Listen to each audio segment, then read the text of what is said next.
This entire week has been crazy with the suicide attacks in Beirut and then in France. I've just been going through my timeline and seeing so much hatred and on both sides, you know. People say that America is the worst place in the world. Oh, the Muslims are the worst. You know, the religion is terrible. They're all horrible. I can't help but have to say a few things. You know how I feel. I don't think people realize exactly how much the world has changed. You know, since these attacks in France, they've been devastating. Hundreds of lives were lost. You know, what do we do? What do we do? What can you do? Who the fuck knows? What can you do? I hope I can reach somebody who will take what I say and you know, have a positive effect on their view of the world. You know, we spend so much time reacting to the atrocities, the things that we see happening in the world. You know, there's a killing here, somebody gets murdered there. You know, and all we do is react. The media jumps on it like, you know, vultures on a carcass, and we just react. What can we do to get people just to freak out and get viewership up, so you can be on CNN watching it for, you know, 2 weeks straight of the same coverage? Nothing new, but let's just talk about it. Let's talk about the victims. You know, we're all victims. We have to console the people who are directly affected by these attacks, and we should take moments to reflect and show solidarity with French and with people in Beirut and people who, you know, go through devastating attacks on a weekly basis in Palestine and Kenya. All these places are just as important. But don't just simply react. You know, if you can put it in the terms of, if your son gets bullied at school, you deal with the issue, you deal with that specific bullying, but you don't go to the school and say you need to ban this child from attending this school. You know, you can't say, you know, this kid is no good, we must get rid of him. You would ask yourself, what's wrong with him? What's wrong with his life? What's his family life like? Is his mom mistreating him? Does he have an alcoholic father? The same you should ask yourself about, why are we being attacked? What would drive somebody to the point of wanting to kill themselves and kill others? There's a reason for that. Whether you like the reasoning or not, there's a reason for it. You know, I would never do that. And if it got to the point where I did, you better believe somebody did something really fucked up to me. Why do 10,000 people want to come to the United States? Why do millions flee to Europe? You know, what's happening in their lands that wasn't happening before that is causing them to flee? They're people just like us. They want the same things you do. They want a life. They want families. They want their kids to be healthy. They want them to be educated. What is so different, you know, between you and them? What the media tells you?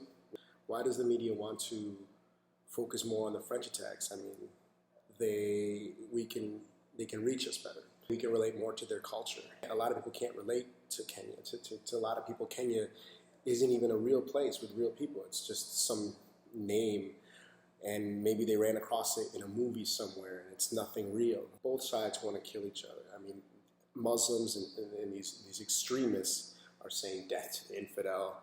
You know, they don't know anything about us. They just hear whatever their leaders say because they're ignorant. These people, a lot of them haven't even had high school educations, let alone college degrees. I'm reading a lot of my Facebook friends. I use the word friends lightly, but saying, oh, the answer is kill all Muslims, just kill them. You know, like, that's gonna solve anything. They've never even met a Muslim in their life. They don't know anything about the culture. You know, these people, if they met them on the streets, they probably wouldn't like them. You know, if I hand you a Muslim baby, you have no idea it's Muslim. You would just say, oh, look at the beautiful little baby.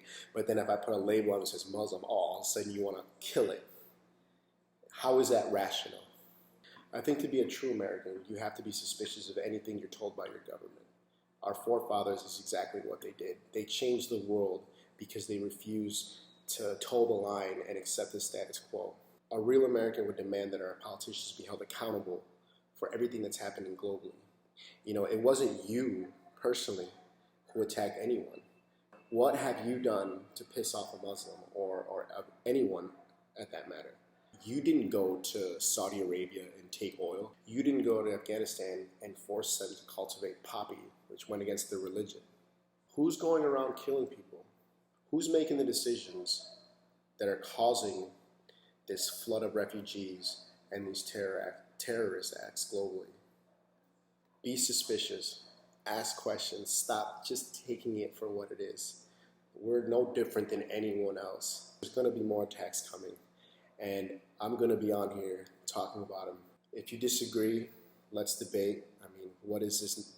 What is the United States of America without debating? What is the free world without debating? It's a globalized world. You know, it doesn't have to be the United States and Mexico and Canada. You know, we're all interconnected. There's nothing you can't get in the United States that isn't available to you basically anywhere on the planet.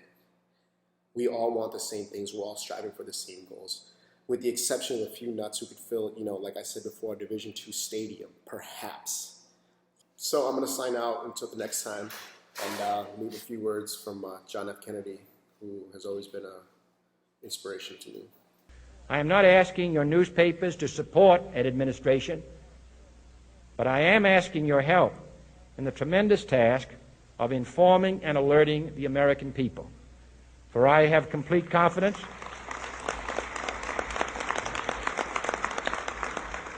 in the response and dedication of our citizens whenever they are fully informed. I not only could not stifle controversy among your readers, I welcome it. This administration intends to be candid about its errors. For as a wise man once said, an error doesn't become a mistake until you refuse to correct it.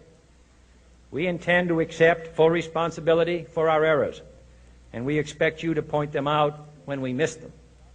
Without debate, without criticism, no administration and no country can succeed, and no republic can survive. That is why the Athenian lawmaker Solon decreed it a crime for any citizen to shrink from controversy. And that is why our press was protected by the First Amendment, the only business in America specifically protected by the Constitution, not primarily to amuse and entertain, not to emphasize the trivial and the sentimental, not to simply give the public what it wants, but to inform, to arouse, to reflect, to state our dangers and our opportunities, to indicate our crises and our choices, to lead, mold, educate, and sometimes even anger public opinion. This means greater coverage and analysis of international news, for it is no longer far away and foreign, but close at hand and local. It means greater attention to improved understanding of the news, as well as improved transmission. And it means, finally, that government at all levels must meet its obligation to provide you with the fullest possible information outside the narrowest limits of national security.